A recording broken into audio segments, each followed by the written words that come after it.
Good evening, कैसे हो आप लोग? हेलो।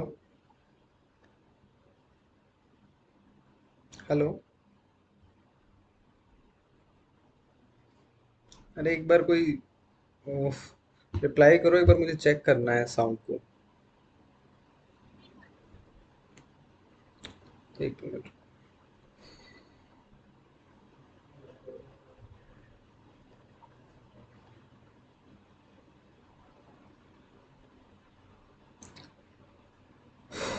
चलो ठीक है। आपका जो है वो टेस्ट हो गया था और मेरे हिसाब से बहुत ठीक रिजल्ट था। ऑलमोस्ट आप देखो तो 80 to 90% आप लोगों ने ठीक परफॉर्म किया था फर्स्ट टेस्ट के हिसाब से। एक्चुअली मैं आपको ना कुछ बता देता हूँ, मतलब टेस्ट क्यों लिया था, क्यों ज़रूरी था, क्योंकि कल एक्चुअली टाइम नहीं था, क्योंकि टेस्ट पूरा डिस्कस करना थोड़ा सा बड़ा हो जाता है। क्योंकि जब आप पहला टेस्ट देते हो ना तो आप एक तो या तो ज़्यादा जोश में होते हो या आपकी तैयारी बिल्कुल नहीं होती, दोनों में से एक केस होता है। इसके अलावा कोई इंटरमीडिएट वाला केस नहीं है। अब आपने पहला टेस्ट दे लिया है, इसके बाद वाले टेस्ट में आप लोग जनरली क्या करोगे, क्योंकि आप सोचोगे कि ये अब डेली का प्रोसीजर है, ये हर वीक टेस्ट होना है, तो थोड़ा लाइटली लेना स्टार्ट कर दोगे। एक गलती आप यहाँ कर जाते हो फिर। ठीक है। दूसरा, एक जो टेस्ट लेने का रीजन था वो आपका आईक्यू और आपको ऑप्शन एलिमिनेट करना सिखाना था, कि आप ऑप्शन को एलिमिनेट कर लो, कि आपको समझ में आ जाए कि ऑप्शन जो है कहाँ से और कैसे आप एलिमिनेट कर सकते हो थोड़ा सा टाइम लेके। क्योंकि वहां पर एक आपके पास 125 क्वेश्चन है, 180 मिनट है, उसमें भी आप देखो आपको टाइम जो है वो बच जाएगा। इन द एंड बच जाएगा, क्योंकि आप 125 क्वेश्चन पढ़ोगे तो जरूर, लेकिन आप सारे अटेम्प्ट नहीं करोगे तो आपको टाइम बचेगा, न्यूमेरिकल कोई है नहीं। एक बात और है, एक पॉइंट ये था कि जिस क्वेश्चन में मैंने आपको सारे ऑप्शंस गलत रखे थे, वहां पर ये बताना था कि आपको अगर कोई ऐसा क्वेश्चन आता है और वो अटेम्प्ट करते हो तो उसके नंबर आपको ठीक मिलते हैं। कि अगर एग्जाम लेने वाली एजेंसी ने ही क्वेश्चन गलत बनाया है और अगर आपने अटेम्प्ट किया तो आपको नंबर मिलेंगे। ठीक है, तो ये उसका रीजन था। आज का टॉपिक आपका वैक्सीन्स का है। ठीक है। वैक्सीन्स पे जनरली आपके एक या दो क्वेश्चन मिलता है। ये टॉपिक आपका इम्यूनोलॉजी का नहीं है, ये टॉपिक आपका माइक्रो का है। लेकिन आपको इम्यूनो को लिंक करके पढ़ना पड़ेगा, इसलिए मैंने आपको जो है पहले इम्यूनो कराई है, बाद में मैंने आपको वैक्सीन स्टार्ट किया है। एक लेक्चर और लगेगा, एक या शायद डेढ़ लेक्चर आप लगा लो, उसमें आपका इम्यूनो प्लस जो टॉपिक्स आपके इम्यूनो से रिलेटेड हैं वो आपके कंप्लीट हो जाएंगे। ठीक है, तो जितने क्वेश्चन मैंने आपको स्टार्टिंग में कहा था, 5 से 7 क्वेश्चन आते हैं, तो इस ये वाले जो टॉपिक है वो उसमें इंक्लूड नहीं है। तो आप क्वेश्चन जो है 2 या 3 और इंक्लूड कर लेना कि यहाँ से आने के चांसेस है। ठीक है। तो सबसे पहले मैं आपको बता देता हूँ वैक्सीन होता क्या है। जैसे अभी आप लोगों ने कोविड के लिए अलग अलग वैक्सीन ली होंगी, तो वैक्सीन जो है आपकी एक बायोलॉजिकल प्रिपरेशन है जो कि आपको इम्यूनिटी प्रोवाइड करती है एक पर्टिकुलर डिजीज के लिए। जैसे आपने जो वैक्सीन कोविड के लिए ली है, वो सिर्फ आपको जो है, जो वैक्सीन आपने कोविड के लिए ली है वो वैक्सीन सिर्फ आपको कोविड के लिए प्रोटेक्शन देती है, इसके अलावा तो कोई प्रोटेक्शन नहीं देती है। ठीक है। तो एक पर्टिकुलर डिजीज के लिए। लेकिन अब हमारे पास कुछ ऐसी वैक्सीन भी है जिसमें हमने 3 स्ट्रेन को मिक्स कर दिया है। ठीक है। जैसे ट्यूबरक्लोसिस को मिक्स कर दिया, ट्यूबरक्लोसिस के साथ कोई और लेप्रोसी है उसको मिक्स कर दिया, तो सिमिलर टाइप की स्ट्रेन है, तो वो मिक्स करके भी कई बार वो स्ट्रेन्स को दे देते हैं एक ही वैक्सीन के अंदर। ठीक है। लेकिन हम नॉर्मली देखें तो एक वैक्सीन से आपको एक ही डिजीज के अगेंस्ट जो है वो प्रोटेक्शन मिलती है। जैसे आप लोगों ने देखा होगा, जब आप लोग 5 साल से कम के थे, आपकी एज 5 साल से कम थी, तो आपकी फैमिली जो है आपको जो है वैक्सीन सेंटर पे लेके जाती थी और आपको बहुत सारे वैक्सीन लगते थे। तो इंडियन गवर्नमेंट ने एक प्रोग्राम चलाया हुआ है, इंद्रधनुष। ठीक है। ये बच्चों के वैक्सीनेशन का प्रोग्राम है। ठीक है। जिसमें कि उसको कितने टाइम पे कौन सी वैक्सीन लगनी है। जैसे आप नॉर्थ में देखो, नॉर्थ के लोगों को हेपेटाइटिस बी की वैक्सीन नहीं लगी होती है, बहुत कम नॉर्थ के लोगों को हेपेटाइटिस बी की वैक्सीन लगी होती है। वहीं साउथ में जाओगे, आपको किसी कॉलेज में एडमिशन भी लेना है तो सबसे पहले आपको कॉलेज में जाते हैं, अगर आपको वैक्सीन नहीं लगी है तो वो सबसे पहले आपको हेपेटाइटिस बी की वैक्सीन लगाएंगे। ठीक है, वहां पर ये नॉर्मल प्रोसीजर है। नॉर्थ वाली साइड ऐसा प्रोसीजर नहीं है कि आपको एडमिशन लेना है तो आपको पहले वैक्सीनेशन चाहिए। आप सीधा फॉर्म वगैरह भरते हो और एडमिशन हो जाता है। ठीक है, तो वैक्सीन एक बायोलॉजिकल प्रिपरेशन है जो आपको इम्यूनिटी प्रोवाइड कर रहा है एक डिजीज के अगेंस्ट। और जो ये प्रोग्राम है इसको आप वैक्सीनेशन बोलते हो। वैक्सीनेशन में क्या है, आप इंटेंशनली एक्सपोजर कर रहे हो, आप जानबूझ के आप अपनी बॉडी में कोई पैथोजन या एंटीजन डाल रहे हो। ठीक है, जो डिजीज कोज नहीं करेगा लेकिन आपकी बॉडी में एंटीबॉडीज बनवा देगा। ठीक है, जैसे मैंने आपको एग्जांपल भी दिया था, मान लो अगर ये आपका कोविड का, अगर आप इसको वायरस लो, तो कोविड का वायरस आपको कुछ इसी तरीके से न्यूज में आप दिखाते थे।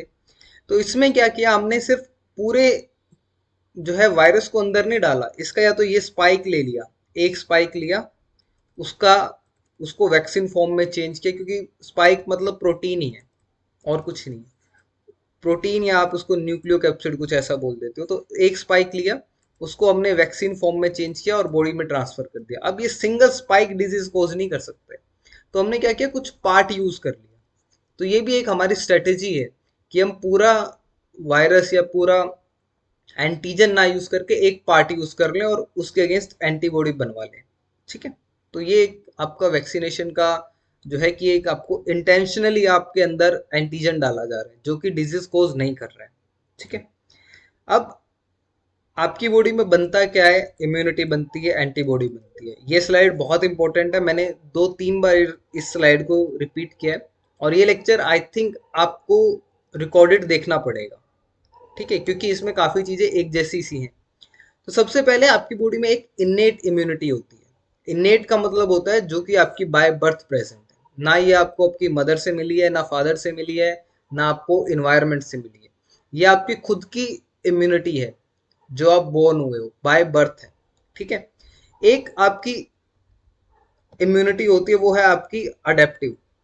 अडेप्टिव या एक्वायर्ड, जो आपने बाहर से जो है एक्वायर की है। आपको दोनों में से कोई भी टर्म लिखा हुआ मिल सकता है एग्जाम में, या आपको अडेप्टिव मिलेगा या आपको एक्वायर्ड मिलेगा। मोस्ट फ्रिक्वेंटली जो एग्जामिनेशन में टर्म यूज होता है वो एक्वायर्ड होता है, लेकिन अडेप्टिव भी यूज हो जाता है। ठीक है, तो जो आप बाहर से जो इम्यूनिटी ले रहे हो, जहां पर आपका इन्वायरमेंट का रोल आ रहा है, ठीक है, या कुछ मैन मेड का रोल आ रहा है, उसको आप अडेप्टिव बोलते हो या एक्वायर्ड बोलते हो। वो आपको नेचर ने नहीं दिया है।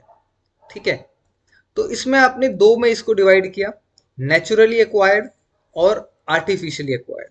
ठीक है, एक बार मैंने आपको बताया कि इम्यूनिटी जो है आपको एक इन्नेट है जो आपकी बाय बर्थ है, एक अडेप्टिव या एक्वायर्ड है जो आप बाहर से लोगे। ठीक है, उसमें क्या है, नेचुरली एक्वायर्ड। नेचुरली एक्वायर्ड आपका दो में डिवाइड है, नेचुरली एक्टिव और नेचुरली पैसिव। यहाँ पर आपको एक बार नेचुरली क्लासिफाई करने के बाद इसके बाद आपको कुछ नहीं करना है, इसमें एक्टिव और पैसिव को ज्वाइन कराना है। तो आपका नेचुरली एक्टिव या नेचुरली पैसिव, अगर आप इसको पूरा लिखना चाहें तो ये इस तरीके से बनेगा, नेचुरली एक्वायर्ड एक्टिव या अडेप्टिव एक्टिव, जो भी आप लिखना चाहें। लेकिन हम यहाँ पर नेचुरली एक्टिव और जो है आपका नेचुरली पैसिव, आप इस तरीके से इस तरीके से आप जो है इसको डिवाइड करते हो, नेचुरली एक्टिव और नेचुरली पैसिव। वहीं आर्टिफिशियली एक्वायर्ड, जो कि आपका मेनली प्रोग्राम जो है ये वैक्सीनेशन से होता है। इसमें आप देखो आर्टिफिशियली एक्टिव और आर्टिफिशियली पैसिव। घबराने की जरूरत नहीं है, ये स्लाइड एक दो बार और रिपीट होगी तो आपको समझ में आ जाएगा। ठीक है, अभी मैं आपको इन्नेट बता रहा हूँ। इन्नेट इम्यूनिटी का मतलब है कि आपकी बाय बर्थ प्रेजेंट है। जैसे आपका या किसी बच्चे का बर्थ होता है तो उसके पास अपनी स्किन होती है, उसके पास जीआईटी में, स्टमक में पीएच जो है वो एसिडिक होता है। तो ये क्या है, ये बाय बर्थ है, ये उसको किसी ने नहीं दिया है, ना उसको कोई वैक्सीनेशन से मिला है, ना उसकी मदर से मिला है, ना फादर से मिला है, ये उसकी अपनी है। ठीक है, तो वो आप इनेट इम्यूनिटी बोलते हो। कुछ सेल्स हैं जो आपका इनेट इम्यूनिटी में रोल प्ले करते हैं। ठीक है, वो भी इंपॉर्टेंट है।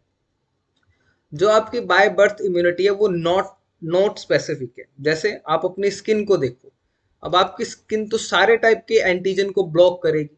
अब ऐसा तो नहीं है कोई एक स्पेसिफिक एंटीजन को ब्लॉक करेगी कि अंदर नहीं जाना है। ठीक है, तो स्पेसिफिसिटी नहीं है।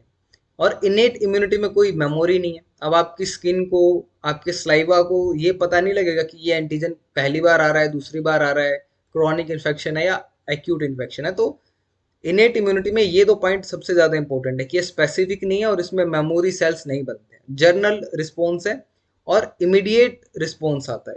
मतलब जैसे ही आपकी बॉडी के अंदर कोई एंटीजन आता है, उसी टाइम आपका इमीडिएट रिस्पॉन्स जो है वो शो हो जाता है। इसमें कोई लैग टाइम नहीं है। लैग टाइम का मतलब है कि जैसे ही आपकी बॉडी में एंटीजन आया और आपकी बॉडी ने उसके अगेंस्ट जो रिस्पॉन्स शो किया, इसमें जो टाइम लगता है उसको आप लैग टाइम बोलते हो। ठीक है, एंटीजन के अंदर आने में और रिस्पॉन्स देने में। ठीक है, स्किन को आप एज एन फिजिकल बैरियर मानते हो, फिजिकल की जगह कई बार आपको मैकेनिकल भी लिखा हुआ मिल जाएगा, तो घबराने की जरूरत नहीं है, वो स्किन ही है। और इसको आप बोलते हो फर्स्ट लाइन ऑफ डिफेंस। अगर आपसे कई बार पूछ ले कोई, या आपसे कम्पिटिटिव एग्जाम में आ जाए कि फर्स्ट लाइन ऑफ डिफेंस क्या है हमारी बॉडी का, तो हम स्किन बोलेंगे। ठीक है। अच्छा, हमारी बॉडी में सबसे बड़ा ऑर्गन कौन सा है? स्किन। और सबसे बड़ा सेल? अगर फीमेल में देखें तो सबसे बड़ा सेल ओवम है। ठीक है, ये जनरली पूछ पूछ लेते हैं कि ह्यूमंस में सबसे बड़ा सेल कौन सा है, वो आपका ओवम होता है। ठीक है, तो जनरल प्रोसीजर है, स्किन जो है आपका एक काम करता है एज एन फिजिकल बैरियर की तरीके से। इसके बाद आपका बॉडी टेम्परेचर नॉर्मल 37 है, लेकिन जैसे ही एंटीजन एंटर करता है तो उसको या तो कम टेम्परेचर चाहिए होता है या ज़्यादा। एक आपके मीजोफिलिक बैक्टीरिया होते हैं जिनका टेम्परेचर आप 25 से 35 बोल देते हो या 30 से 35 बोल देते हो, वो आपकी बॉडी में डिजीज कोज करते हैं। इसके अलावा और कोई ऐसे बैक्टीरिया नहीं है कि जो इस टेम्परेचर पर सरवाइव कर जाए और डिजीज कोज कर दे। इसलिए जैसे ही आपकी बॉडी में कोई एंटीजन आता है, उसी टाइम आपकी बॉडी टेम्परेचर बढ़ाना स्टार्ट कर देती है। नॉर्मल प्रोसीजर यही है। ठीक है, इसके अलावा body secretion, saliva, tears, mucus, उसमें क्या होता है, आपका लाइसोजाइम एक एंजाइम है जो प्रेजेंट होता है, जो कि क्या करता है, ब्रेक करता है बीटा 1,4 ग्लाइकोसिडिक बॉन्ड। ठीक है, जो कि आपका बैक्टीरिया की सेल वॉल में प्रेजेंट होता है। ये बात आपको याद रखनी है। तो बैक्टीरिया अगर आपके स्लाइवा में आ रहा है, तो आपकी कहीं आंख में चला गया है, तो वहां पर क्या आपके लाइसोजाइम एंजाइम होता है स्लाइवा में, टीयर्स में, तो वो उस बैक्टीरिया को किल कर देता है। ठीक है, यहां तक किसी को कोई दिक्कत? चलो ठीक है। इसके बाद है स्टमक का पीएच। अगर आप पीएच देखें तो स्टमक का 1 से 2 है। तो कोई भी आपका केमिकल जब 1 से 2 पीएच पे है और वो भी एसिडिक है, तो मतलब वो चाहे आपका बैक्टीरिया आ जाए, वायरस आ जाए, उसको डिग्रेड कर सकता है। ठीक है, ये बहुत बड़ी प्रॉपर्टी है कि 1 या 2 एच पे या तो उसके एंजाइम्स जो हैं वो आपके इनएक्टिव हो जाते हैं। ठीक है, क्योंकि हमारी बॉडी में एंजाइम भी प्रेजेंट है, कुछ पेप्सिन प्रेजेंट है स्टमक में, वो इन बैक्टीरिया के एंजाइम्स को, इनकी स्ट्रक्चर को तोड़ देता है। ठीक है, तो ये सारे आपके किस में है, ये इनेट इम्यूनिटी का पार्ट है। मैं एक बार रिपीट कर देता हूँ, बाय बर्थ प्रेजेंट है, कोई स्पेसिफिक नहीं है, कोई मेमोरी सेल्स नहीं बन रहे हैं। मतलब मेमोरी सेल्स बनने का मतलब क्या है कि एक बार अगर आपको इन्फेक्ट हुआ है तो दूसरी बार भी आप उतना ही इन्फेक्ट होगे, कुछ कमी नहीं आएगी। इमीडिएट रिस्पॉन्स है, कोई लैग टाइम नहीं है। लैग टाइम मैंने आपको बताया था, एंटीजन का बॉडी में आना और बॉडी कितनी देर बाद जो है उसके अगेंस्ट रिस्पॉन्स शो करेगी, उसको आप लैग टाइम बोलते हो। ठीक है, उसके बाद स्किन आपका फर्स्ट लाइन ऑफ डिफेंस है, मैकेनिकल और फिजिकल बैरियर की तरह काम करता है। Body temperature, body secretion, saliva, tears, mucus जिसमें आपका लाइसोजाइम प्रेजेंट है जो बीटा 1,4 ग्लाइकोसिडिक बॉन्ड को ब्रेक कर रहा है, स्टमक की पीएच, ये सारा आपका इनेट इम्यूनिटी में है जो आपको बाय बर्थ मिला है। ठीक है, इसमें आपकी मदर का कोई रोल नहीं है, आपके फादर का कोई रोल नहीं है, ये आपकी अपनी जो इम्यूनिटी है वो इसी की वजह से है। ठीक है, अब कुछ सेल्स हैं जिनका इनेट इम्यूनिटी में रोल है, जैसे मैक्रोफेजेस और डेंड्राइटिक सेल। ये तो जर्नली आपके एपीसी हैं दोनों। इसके अलावा एक बी सेल है, वो इसमें इंक्लूड नहीं होता है। ठीक है, तो macrophages, dendritic cell, neutrophil, basophils और नेचुरल किलर सेल्स, ये आपके इनेट इम्यूनिटी के पार्ट है। अगर हमारा कहीं पे इनेट इम्यूनिटी फेल हो जाती है, मान लो कि आपके स्किन से या आपके फूड से, वाटर से कोई बैक्टीरिया एंटर कर गया और आपकी स्टमक की पीएच उसको किल नहीं कर पाई, तो वो क्या करेगा, वो एंट्री ब्लड में लेगा या आपके जो दूसरे सेल्स हैं उसके अंदर एंट्री लेगा, तब आपको जो है अडेप्टिव बैरियर या फिर जो आपका एक्वायर्ड रिस्पॉन्स है उसकी जरूरत पड़ेगी। तब आपकी बॉडी में बी सेल और टी सेल जो है वो एक्टिवेट होना स्टार्ट होंगे। इससे पहले जब तक इनेट इम्यूनिटी आपको प्रोटेक्शन दे रही है, जब तक वो ब्रेक डाउन नहीं होगी, आपको बी सेल टी सेल की कोई इतनी रिक्वायरमेंट नहीं है कि वो वहां पर काम करे। इसलिए यहाँ पर देखो आपको बी सेल और टी सेल इंक्लूड नहीं मिल रहा है, बी लिम्फोसाइट और आपका जो है टी लिम्फोसाइट। ठीक है, तो इनेट बैरियर जब टूटता है, एंटीजन एंटर कर जाता है, तब आपकी बॉडी को अडेप्टिव या एक्वायर्ड इन्वायरमेंट की जरूरत है, जो मैंने आपको यहाँ बताया।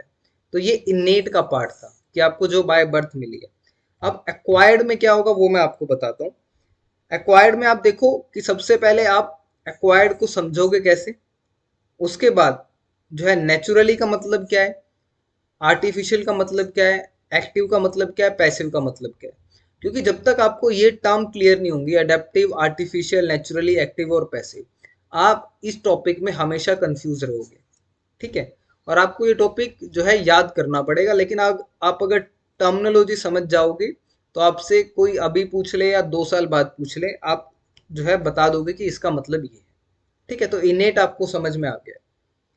नेक्स्ट क्या है, एक्वायर्ड और अडेप्टिव। पहले मैं आपको इस टर्म का मतलब बता रहा हूँ कि एक्वायर्ड और अडेप्टिव का मतलब क्या है। एक्वायर्ड का मतलब है बाय ह्यूमन, और हम यहाँ पर ये जानते हैं कि एंटीजन कौन सा हमारी बॉडी में एंटर कर रहा है। जबकि हम इनेट इम्यूनिटी में हम जो है एंटीजन को कह रहे थे कि नॉट स्पेसिफिक है, कोई स्पेसिफिक नहीं है, कोई एंटीजन का रिकॉग्निशन नहीं हो रहा है। यहाँ पर बाय ह्यूमन इंटरवेंशन हो रहा है, तो हम इसको मेनली जानते हैं कि कौन सा एंटीजन आया होगा। ठीक है, एक्टिव का मतलब है कि आपकी बॉडी में एंटीजन ने एंट्री ली है, बी सेल और टी सेल एक्टिव हुए हैं। जैसे यहाँ पर ये वर्ड जो एक्टिव है, इसका मतलब ये है कि आपकी बॉडी में एंटीजन की एंट्री हो गई है। ठीक है, वहीं अगर वर्ड पैसिव है, पैसिव का मतलब है कि आपकी बॉडी में कोई एंटीजन नहीं आया है, जो आप यहां पर देख रहे हो ये वर्ड पैसिव। ठीक है, तो ये आपको ध्यान रखनी है टर्म। एक्वायर्ड का मतलब है कि बाय ह्यूमन, और या फिर आप डायरेक्ट बोल सकते हो बाय ह्यूमन। आप ना याद रखो कि हमें यहाँ पर एंटीजन का पता है कि एंटीजन कौन सा है, तो ये एक्वायर्ड का मतलब है। एक्टिव का मतलब क्या है कि एंटीजन ने एंट्री ली, B cell T cell activate हुआ। पैसिव का मतलब क्या है, कोई एंटीजन ने एंट्री नहीं ली, हमने डायरेक्ट जो है यहाँ पर एंटीबॉडीज या फिर इम्यूनोग्लोबिन को ट्रांसफर किया है, डायरेक्ट एंटीबॉडी ट्रांसफर की, हमने एंटीजन को ट्रांसफर नहीं किया है। उस चीज को आप बोलते हो पैसिव। ठीक है, अगर आप एंटीजन को ट्रांसफर कर रहे हो तब आप उसको बोलते हो एक्टिव, जहां पर आपको बी सेल और टी सेल एक्टिवेट होंगे। पर यहाँ पे तो आपने डायरेक्ट जो है एंटीबॉडी दे दी, तो बी सेल और टी सेल को तो कोई काम करना ही नहीं है, कोई अल्ट्रेशन आएगा ही नहीं। ठीक है, तो डायरेक्ट आपकी बॉडी में क्या होगा, एंटीबॉडी या इम्यूनोग्लोबुलिन आ जाएगा। ठीक है, तो no involvement of our immune system, direct immunoglobulin is provided. ये क्वेश्चन मैंने आपसे टॉक्सिन में एक पूछा था, जिसका आंसर आपका टॉक्सिन था, कि अगर हम कौन सा ऐसा कंपाउंड देते हैं जिसकी हम टॉक्सिसिटी रिड्यूस करके हमारी बॉडी में डालते हैं और हमें जो है डिजीज से प्रोटेक्शन मिलती है बिना हमारे इम्यून सिस्टम में अल्ट्रेशन। ठीक है, तो वो क्वेश्चन मैंने आपसे टॉक्सिन में पूछा था, जहां आप डायरेक्ट टॉक्सॉइड जो है वो अंदर डाल रहे थे। ठीक है, वो आपको एक तरीके से पैसिव इम्यूनिटी प्रोवाइड कर रहा था। नेचुरली का मतलब क्या है यहाँ पर, कि आप डायरेक्ट नेचर से, यानी आप नेचुरली इन्फेक्ट हुए, वहां किसी मैन का रोल नहीं आया। इसलिए मैंने आपको यहाँ पर बता दिया कि आप वी नो एंटीजन, आप इतना लिख लीजिए बहुत है। ठीक है, नेचुरली में है कि आप नेचुरल वे से जो है आप इन्फेक्ट हुए हो। आर्टिफिशियल में देखिए, तो अगर यहाँ पे वर्ड आर्टिफिशियल है तो मतलब आपने एंटीजन को इंजेक्ट किया है। जो आपकी वैक्सीनेशन होती है, वो आपको पता होता है ना कि आप कोविड की वैक्सीन दे रहे हो, हेपेटाइटिस की दे रहे हो, टाइफाइड की दे रहे हो, तो वहां पर आपको पता है। ठीक है, तो इसमें आप आर्टिफिशियल में लिख दो कि कंप्लीटली ह्यूमन इन्वॉल्वमेंट है। ठीक है, मैं एक बार ये रिपीट कर रहा हूँ आपका। सबसे पहले मैंने आपको बताया एक्वायर्ड, कि आपको ये पता है कि वहां पर एंटीजन कौन सा है, मतलब स्पेसिफिसिटी है जो वहां पर नहीं थी। इसके बाद मैंने आपको मीनिंग बताया एक्टिव का। एक्टिव को आप यहां से याद रख सकते हो कि एक्टिव है तो आपका एंटीजन है। ठीक है, एंटीजन है तो आपका B cell T cell activate होंगे। अगर पैसिव है, अगर यहाँ पे वर्ड पैसिव है, तो कोई एंटीजन आपका नहीं आएगा। एंटीजन नहीं आएगा तो क्या आ सकता है, फिर इम्यूनोग्लोबुलिन आपके आ सकते हैं, और यहाँ पर कोई बी सेल और टी सेल का कोई रोल नहीं है। ठीक है, तो ये बात आपको याद रखना। अगर वर्ड नेचुरल है तो आप नेचुरली तरीके से एंटीजन आपकी बॉडी में आया है, जानबूझ के नहीं डाला है। ठीक है, अगर आर्टिफिशियल है तो ह्यूमन ने या डॉक्टर ने आपको जान के वो एंटीजन दिया है। ठीक है, तो वो आर्टिफिशियल है। सबसे पहले नेचुरली एक्वायर्ड, अब हम बात कर रहे हैं इसकी कि नेचुरली एक्वायर्ड कैसे। तो एक्वायर्ड आपको पता है कि हमको पता लग जाएगा कि एंटीजन कौन सा आया है। दूसरा, अब नेचुरल आया है कि आप अपने आप बीमार हो जाओ, कोई ह्यूमन आपको कोई वैक्सीन नहीं लगा रहा है, कोई इंजेक्शन नहीं लगा रहा है कि आपके नेजल रूट से, जीआईटी से, रेस्पिरेटरी ट्रैक्ट से, यूरिनरी ट्रैक्ट से आपकी बॉडी में पैथोजन आ जाए या आपकी बॉडी में एंटीजन आ जाए। ठीक है, तो आप उसको बोलते थे एक्वायर्ड। तो अब नेचुरली एक्टिव मतलब naturally acting antigen and activation of immune response, कि आपका जो एंटीजन आया है वो आपकी बॉडी में नेचुरली आया है, कि जैसे आप बोर्न हुए और जैसे आपको खांसी जुकाम हो गया तो एंटीजन नेचुरली आया है, किसी ने इंजेक्ट नहीं किया है। ठीक है, तब आप उसको बोल देते हो नेचुरली एक्टिव। जो आपका ये केस है कि आपकी बॉडी में कोई नेचुरली बैक्टीरिया आ रहा है, जैसे इन्फ्लुएंजा का आ गया, तो आपकी बॉडी में नेचुरली आया और आपका इम्यून रिस्पॉन्स एक्टिव हो गया, B cell T cell activate हो गए। ठीक है, अब यहाँ पर नेक्स्ट क्या है, नेचुरली पैसिव। पैसिव का मैंने आपको बताया था कि वहां पर आप डायरेक्ट एंटीबॉडीज देते हो। जैसे यहाँ पर पैसिव में क्या है, आप डायरेक्ट इम्यूनोग्लोबुलिन या एंटीबॉडी देते हो। तो मदर टू फीटस मैंने आपको बताया था, आईजी जी जो है आपका, वो आपका प्लेसेंटा को क्रॉस कर जाता है। ठीक है, तो ये जो है आपका नेचुरली पैसिव है कि मदर टू फीटस जो है आप डायरेक्ट एंटीबॉडी दे रहे हो। अब यहाँ कोई एंटीजन का रोल नहीं आया, किसी का रोल नहीं आया। ठीक है, एक सिमिलरली केस आप ऐसा ही देखते हो जब आप मदर मिल्क को जब बेबी कंज्यूम करता है, तो उसमें मैंने आपको बताया था आईजीजी और आईजीए होता है। ठीक है, वो भी इसी का ही एग्जाम्पल है, नेचुरली पैसिव का। ठीक है, कि आप डायरेक्ट जो है इम्यूनोग्लोबुलिन बच्चे को दे रहे हो या आपकी बॉडी में आ रहा है। अब ये जो था ये फीटस में था, फीटस में मतलब जब बच्चा वॉर्म में है तब ये केस है। और मिल्क वाला केस जो है वो बाय आफ्टर बर्थ है, कि बर्थ होने के बाद जो है मिल्क कंज्यूम कर रहा है, मदर मिल्क, और आपका इम्यूनोग्लोबुलिन जो है उसके बॉडी में आ रही है। तो that is naturally passive. Passive का मतलब डायरेक्ट एंटीबॉडी से है, एक्टिव का मतलब आपका एंटीजन से है, और नेचुरली का मतलब कि नेचुरल तरीके से आ रहा है। ठीक है, तो ये आपका नेचुरली एक्वायर्ड था। ये दो जो केस हैं ये यही है। पहले केस में आप नॉर्मली जो बीमार होते हो वही है, that is the naturally active. Naturally passive में मदर मिल्क हो सकता है, या फिर फीटस वाला जो केस है जिसमें प्लेसेंटा बनता है वो हो सकता है। ठीक है, इसके बाद आपका केस है आर्टिफिशियली एक्वायर्ड। अब आर्टिफिशियली एक्वायर्ड मतलब कि आपको यहाँ पर वैक्सीनेशन किया जाएगा। जैसे मैंने आपको ये एक आपका क्वेश्चन हो सकता था, मैंने यहाँ पे इंक्लूड किया, आपने पूछा नहीं, कि यहाँ पे हमने डायरेक्ट तो बोल दिया कि ये पैसिव ले रहा है, लेकिन हमने एक्वायर्ड में आपको कहा था कि हमें पता होगा कौन सा एंटीजन है। ठीक है, तो इसमें क्या होता है कि जब मदर से फीटस में जो आपकी एंटीबॉडीज जा रही हैं, जैसे आईजीजी जा रही है, तो ये जो एंटीबॉडीज मदर के ब्लड में है ये कहाँ से आई है, क्योंकि मदर कोई ना कोई एंटीजन से इन्फेक्टेड हुई होगी। और अगर मदर एंटीजन से इन्फेक्टेड हुई है तो उसमें पहले नेचुरली एक्टिव इम्यूनिटी बनी थी।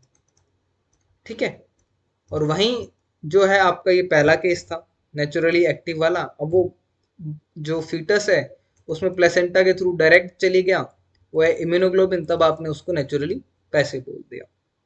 लेकिन फीटस को नहीं पता कौन सा एंटीजन था, क्या था, वो मदर के इम्यून सिस्टम को पता है, इसलिए जो है आप डायरेक्ट इम्यूनोग्लोबुलिन जो मदर से है फीटस में जा रहा है प्लेसेंटा के थ्रू।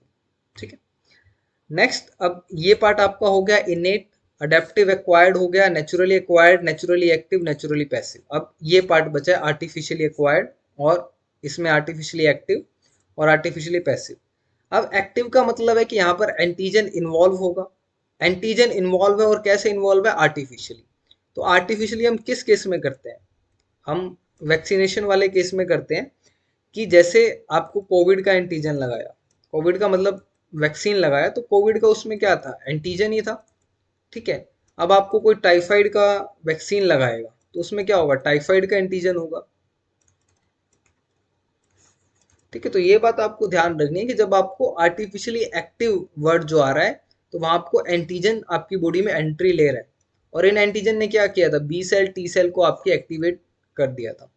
एक बात और है, जब भी हम वैक्सीनेशन प्रोवाइड करते हैं तो हम ज्यादातर ये कोशिश करते हैं कि हमारे बी सेल ज्यादा एक्टिव, ठीक है, in comparison to T cell.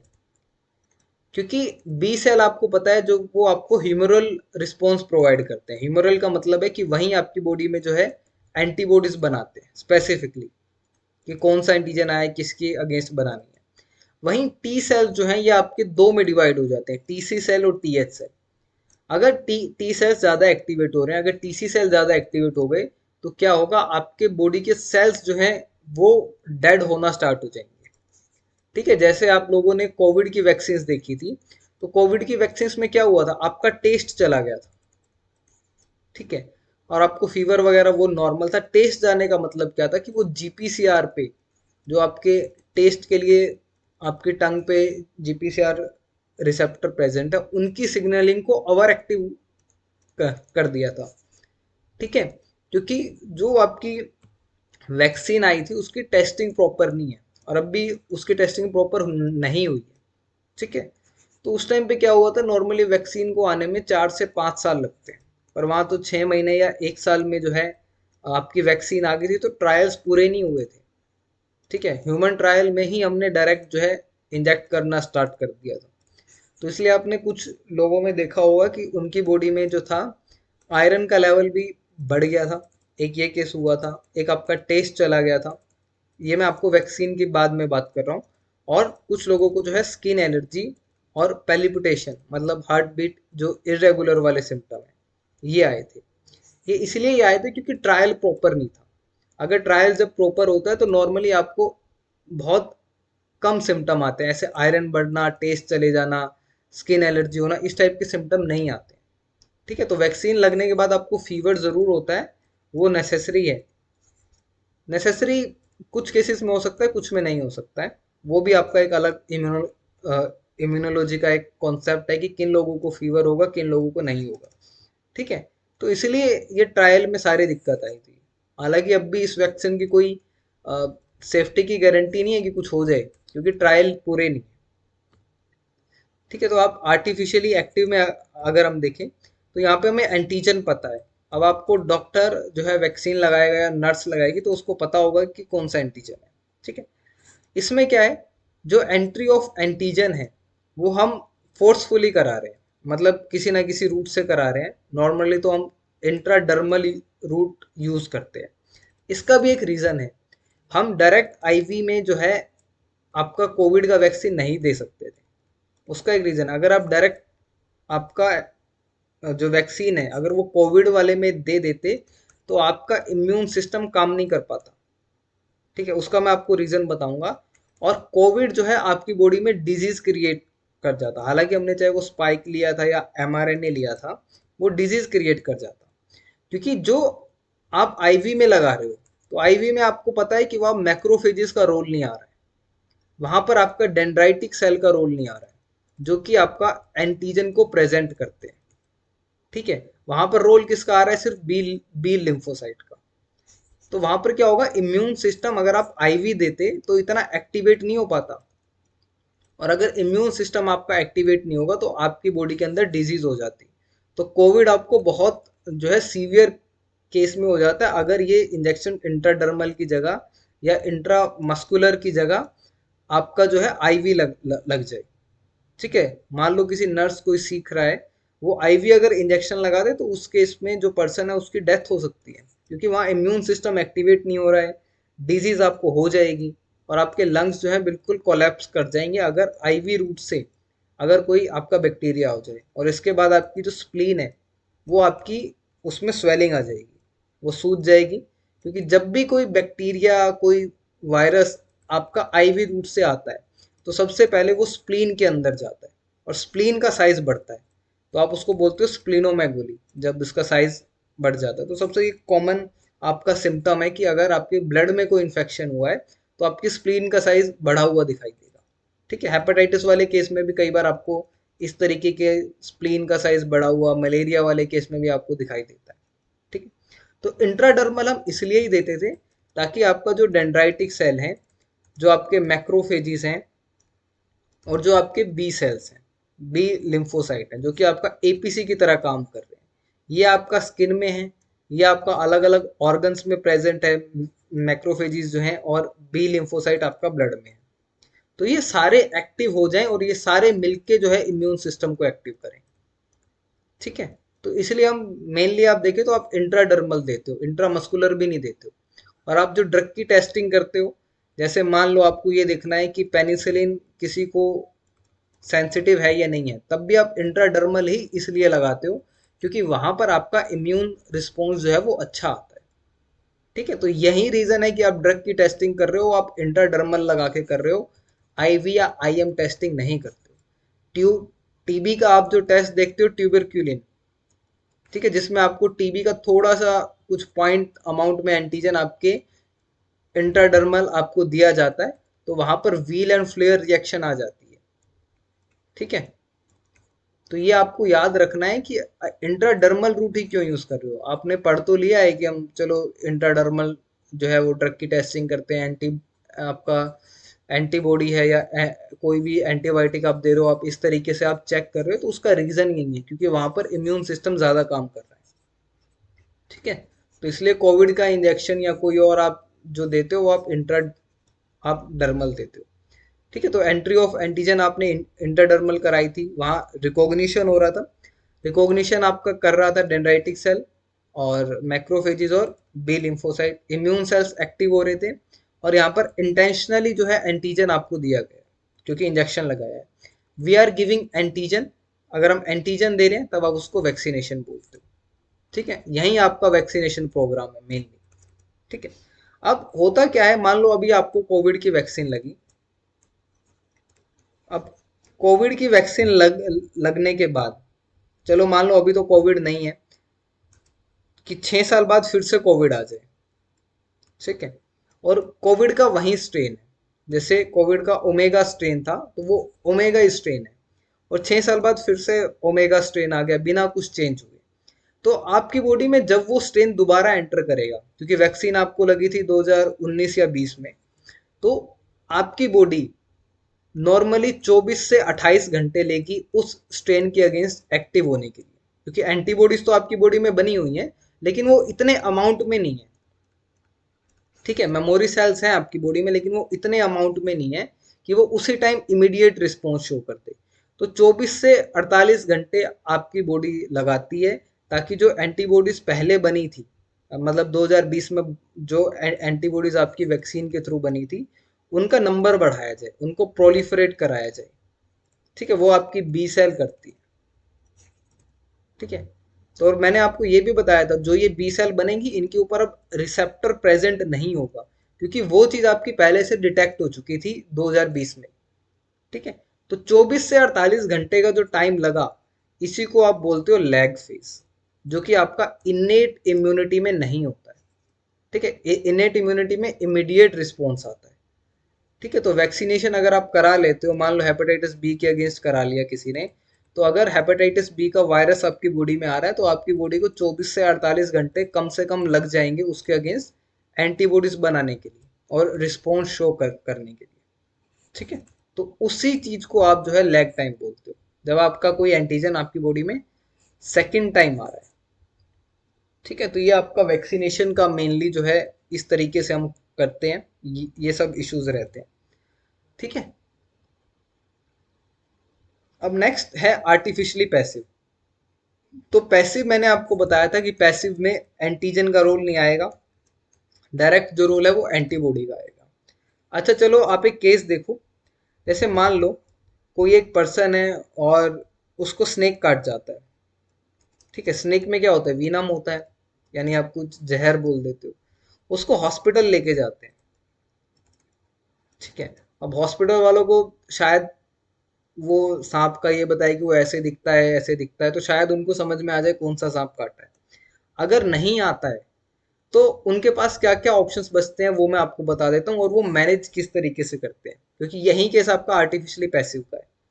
ठीक है, उस टाइम पे क्या होता है, अगर स्नेक समझ में आ रहा है तो वो क्या करते हैं, डायरेक्ट जो ये वीनम है, ये वीनम एक तरीके से हमारी बॉडी के लिए कैसे काम करेगा, एंटीजन का काम करेगा। ठीक है, तो हम ये जो वीनम है, अगर हमें स्नेक समझ में आ रहा है तो हम इसके अगेंस्ट डायरेक्ट जो है एंटीबॉडीज दे देते हैं। अब क्वेश्चन ये है कि ये एंटीबॉडीज हमारे पास आई कहाँ से, किसने बनाई, क्यों बनाई, पहले से हॉस्पिटल में रखी होती हैं या हम बाहर से खरीद के लेके आते हैं, तो वो आपका एक मेन क्वेश्चन है यहाँ पर। इस केस में क्या होता है, हमारे पास पहले से जितने टाइप के स्नेक्स अवेलेबल हैं जो कि ज़्यादा डेंजरस हैं और कॉमनली मिलते हैं, हमने क्या किया हुआ है उनके विनम के अगेंस्ट, या उनका जो वो जहर छोड़ते हैं, तो उनके अगेंस्ट हमने एंटीबॉडीज बनाई हुई है। मान लो ये विनम है, इसको हमने माउस में ट्रांसफर कर दिया, तो माउस क्या करेगा, अब इसके अगेंस्ट एंटीबॉडीज बना लेगा। ठीक है, उस एंटीबॉडीज को हम निकाल लेंगे, प्यूरिफाई कर लेंगे, और उसको हम रेडी करके स्टोरेज में रख देते हैं और खरीदते भी हैं। जो हॉस्पिटल वाले हैं उनके पास इस चीज़ का स्टॉक रहता है कि अगर कोई ऐसा केस आ रहा है तो हमारे पास जो भी, अगर हम सांप वगैरह को पहचान लेते हैं तो वहां पर हमारे पास डायरेक्टली एंटीबॉडीज अवेलेबल हो। क्योंकि अगर किसी को सांप वगैरह ने काटा और आप 5-6 घंटे का टाइम लगा दो, ठीक है, तो 5-6 घंटे में उस पेशेंट की डेथ हो सकती है। ठीक है, तो इसलिए हम डायरेक्ट क्या करते हैं, हम एंटीबॉडी को बना के रखते हैं पहले ही, जो भी हमारे पास कॉमनली जो आपकी प्रिपरेशन है। हालांकि ये आपका टॉपिक फार्माकोलॉजी में इंक्लूड नहीं है, लेकिन जनरल यही चीज होता है कि आपके पास पहले से एंटीबॉडीज प्रेजेंट है और आप वहीं पेशेंट को लगाते हो अगर आपको पता लग जाए कि कौन सा स्नेक था।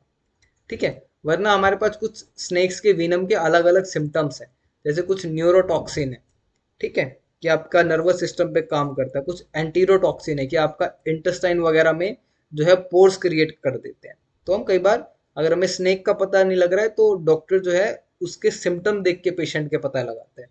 नॉर्मली कुछ हमारे पास ऐसी जो है मेडिसिन है, जैसे आप एट्रोपिन देते हो या कोलिनेस्ट्रेज, आप इनिबिटर्स वगैरह देते हो, तो इन ड्रग्स का ज़्यादातर यूज़ कर लेते हैं उस टाइम पे जब हमारे पास कोई ऐसा, हमें ना सिम्टम पता लग रहा है ना हमें स्नेक का पता लग रहा है, तो उस टाइम पे हम ब्लैंक होके वो hit and trial method use करते हैं और कोई ऑप्शन ज़्यादा बचता नहीं है।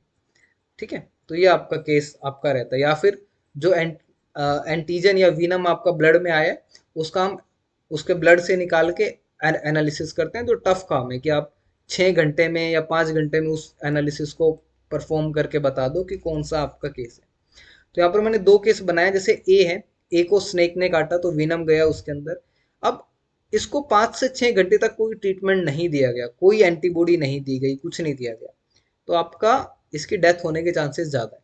और वहीं किसी को स्नेक विनम आपका जो है उसके अंदर जाता है, तो इसमें क्या है, अगर उसको आप एंटी विनम एंटीबॉडी दे दो तो वो आपका सर्वाइव कर जाता है। इसलिए बोलते हैं वो जहर को जहर काटता है, क्योंकि विनम के अगेंस्ट आप एंटी विनम एंटीबॉडीज बना के रखते हो जो इसको न्यूट्रलाइज कर देती हैं, और कोई यहाँ पे रिएक्शन नहीं है। इसको आप न्यूट्रलाइजेशन रिएक्शन बोल देते हो एंटीजन और एंटीबॉडी के अगेंस्ट, जो कॉम्प्लेक्स बनता है। फिर आपका कॉम्प्लेक्स या यूरिन, मेनली तो यूरिन के थ्रू या बाइल के थ्रू आपका बॉडी से बाहर निकल जाता है। ठीक है, तो ये आपका केस रहता है। अब इसमें आप देखो यहाँ पर क्या आर्टिफिशियली पैसिव है, तो पैसिव में जब आप डायरेक्ट इम्यूनोग्लोबुलिन या एंटीबॉडीज दे रहे हो तो रिस्पॉन्स इमीडिएट आता है, और हमको चाहिए भी जो रिस्पॉन्स है वो आपका इमीडिएट चाहिए, क्योंकि आपको पेशेंट को अगर बचाना है इस केस में तो आपको इमीडिएट रिस्पॉन्स चाहिए। तो आप डायरेक्ट एंटीबॉडी को ट्रांसफर कर रहे हो। प्लाज्मा थेरेपी जो आपका कोविड में यूज किया था, वहां पर भी आप डायरेक्ट एंटीबॉडी को ही ट्रांसफर कर रहे थे दूसरे पेशेंट में। ठीक है, इम्यूनोथेरेपी का मतलब यही है कि आप कोई इम्यून सेल या ऐसा कुछ जो है उसको आप डायरेक्टली जो है ट्रांसफर कर रहे हो, जो कि उसको न्यूट्रलाइज कर देता है। इमीडिएट थेरेपी, और इसका दूसरा नाम आप एंटीडोट बोलते हो। अगर आप स्नेक वाला केस ले रहे हो तो वहां आप एंटीडोट ना बोल के एंटी विनम बोलोगे, एंटी विनम एंटीबॉडी। ठीक है, तो आप ये वर्ड ज़्यादा स्पेसिफिकली यूज करते हो। इसी तरीके से कोई और बिच्छू काट जाए, कुछ और काट जाए, तो हमारे पास ऑलमोस्ट आपकी चीज़ें प्रेजेंट है। एक इसमें आप हिस्टामिन वाली ड्रग भी इंक्लूड कर सकते हो, कई बार वो भी दे देते हैं। ठीक है, तो ये आपका आर्टिफिशियली एक्टिव आर्टिफिशियली इनएक्टिव ये उसका केस है। ठीक है, चलो आप कुछ अब जो आपके डाउट हो सकते हैं या आपके माइंड में क्वेश्चन आए हैं नहीं आए, तो मैं कुछ डिस्कस कर देता हूँ।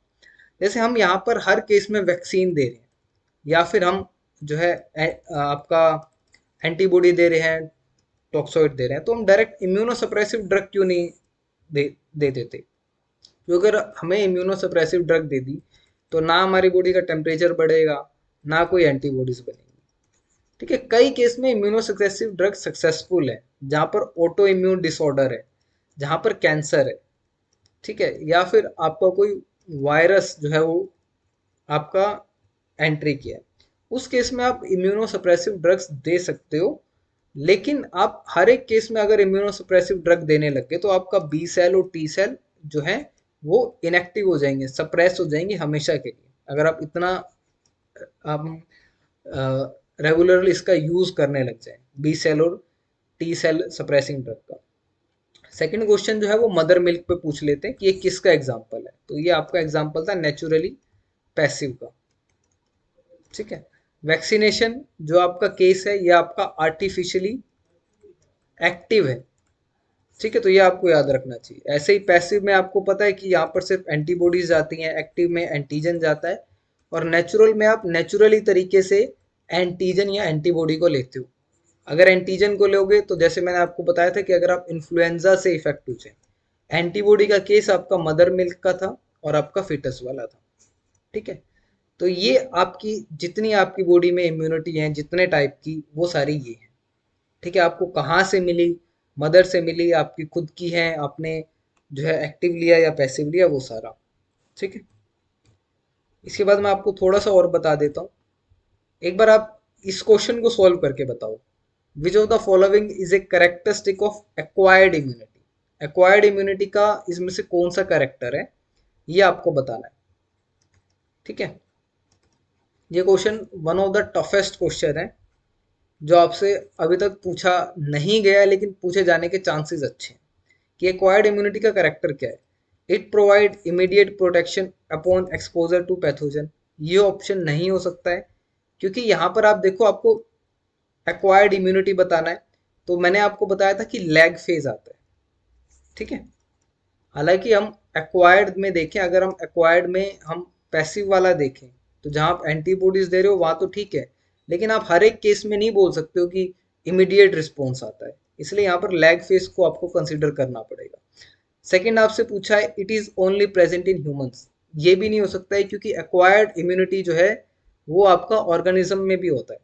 जैसे आपका एनिमल है, वो भी तो आपका किसी ना किसी एंटीजन से बीमार होते ही हैं, तो ये भी आपका एक केस है। हेलो,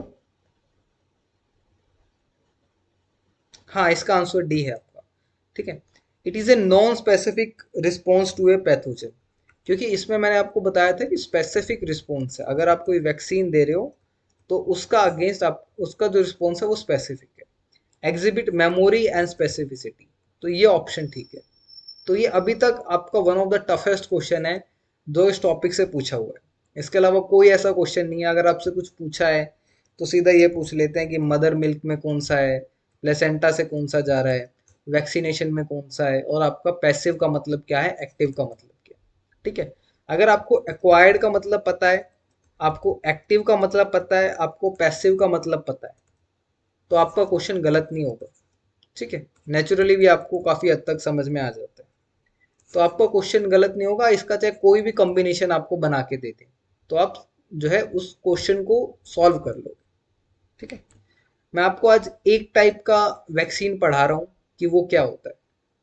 ठीक है, जब आप वैक्सीन लेते हो तो वैक्सीन में अगर हम एंटीजन को कंसीडर करें तो एक्टिव आर्टिफिशियली एक्वायर्ड उसको उस टाइप की इम्यूनिटी आपकी बॉडी में जो है वो जनरेट होती है।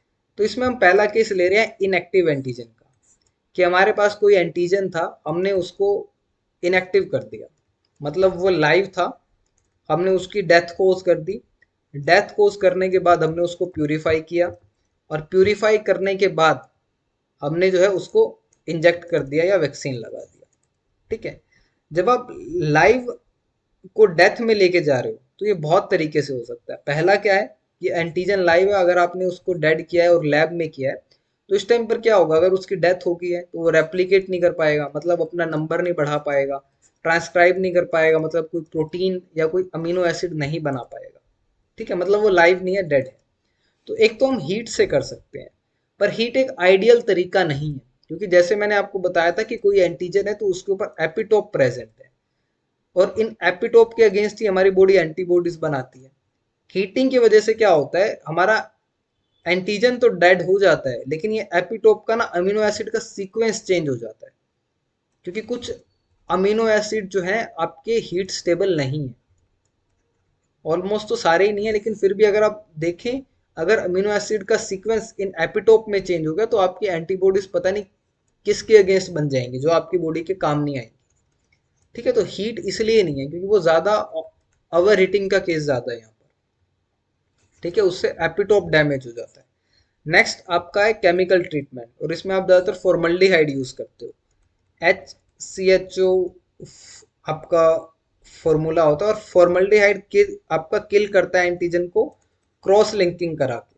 जो आपका पेप्टाइड है या अमीनो एसिड है उनके बीच में क्रॉस लिंकिंग करा देता है, तो एक आपका कोलैब बन जाता है, जिससे जो उसका सेल है, सेल वॉल है, वो आपकी जो है आपकी ब्रेक हो जाती है, और उसका जो है वो डेथ हो जाता है। मेनली इसका काम क्रॉस लिंकिंग की वजह से है।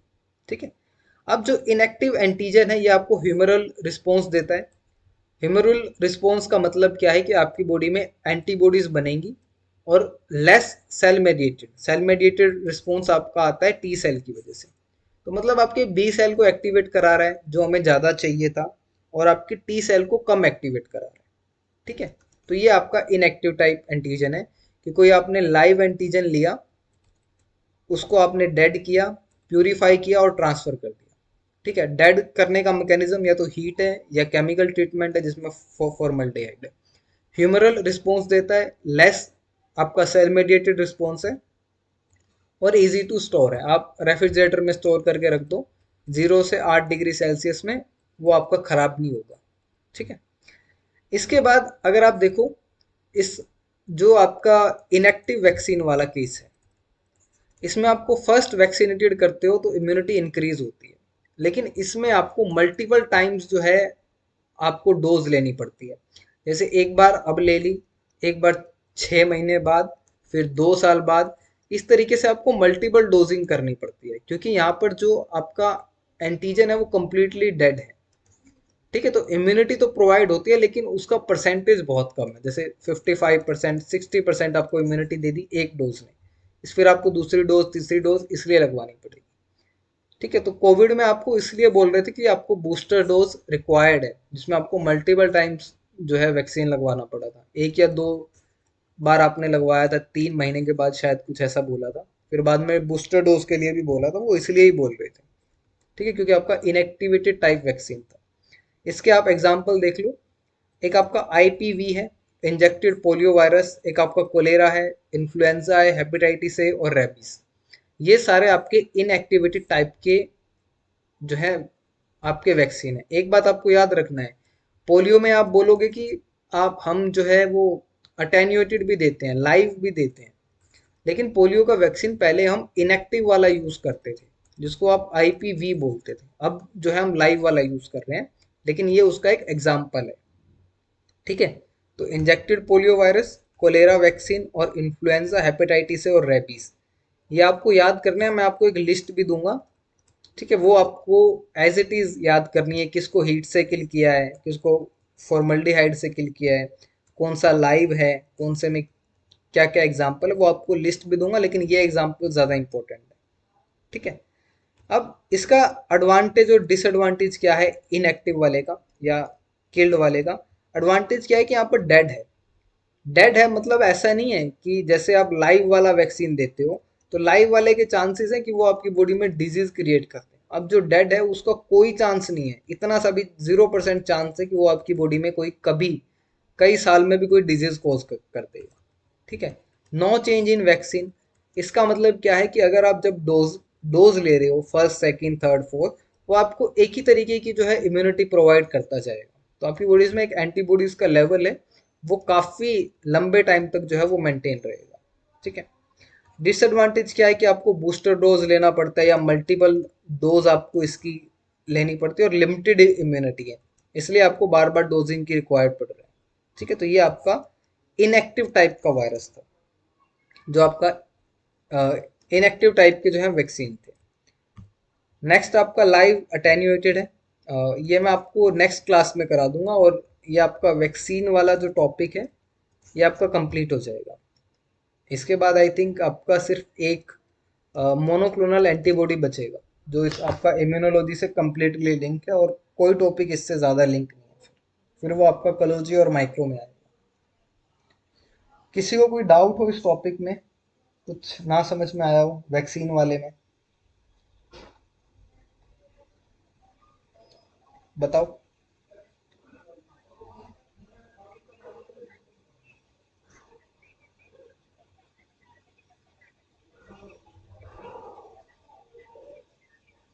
हम्म। वो हम ड्रग देते हैं सिम्टम्स के बेस पे। जैसे कोई आप स्नेक काटता है, उसमें आपका एएनएस जो है वो ओवर एक्टिव हो रहा है, तो आप कौन सी ड्रग ड्रग दोगे? वही ड्रग दोगे ना जो आप ऑटोनॉमिक नर्वस सिस्टम को कम करता है। नॉर्मली पॉइजनिंग के केस जब आप लेते हो, तो वहां पर आप एंटी कोलिनर्जिक ड्रग्स ज्यादा देते हो। ठीक है, मेनली तो एट्रोपिन ही रहता है, कुछ इस तरीके से। ठीक है, वो आप सिम्टम बेस पे ही देते हो। ऐसा नहीं है कि कुछ भी नहीं मिल रहा है तो कोई भी ड्रग देते हैं। वो हम हिट एंड ट्रायल जरूर करते हैं, लेकिन नॉर्मल ड्रग देते हैं। और कोई?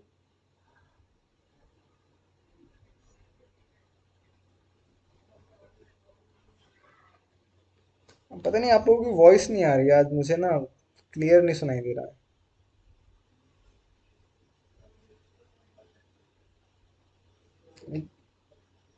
हाँ, बोलो, आप बोलो।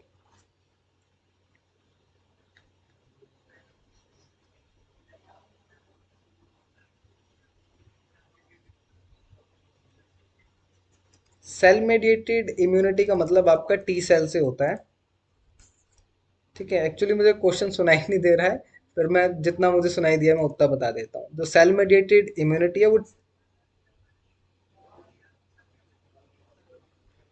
वो दोनों आपका, अगर टी सेल आप बोल रहे हो तो दोनों, टी हेल्पर सेल और टी साइटोटॉक्सिक सेल। लेकिन हेल्पर सेल का नंबर आपकी बॉडी में ज़्यादा है, तो ज़्यादा ये एक्टिव होते हैं। ये 2:1 में प्रेजेंट होता है, तो इनके एक्टिवेट होने के चांसेस ज़्यादा है, क्योंकि यहीं आपका जो है वो प्रोटीन की डिटेक्शन में, प्रोटीन एंटीजन की डिटेक्शन में बी सेल की हेल्प करेंगे। तो इनका जो है टीएच सेल की ज़्यादा इम्यूनिटी आती है। और कोई? हेलो?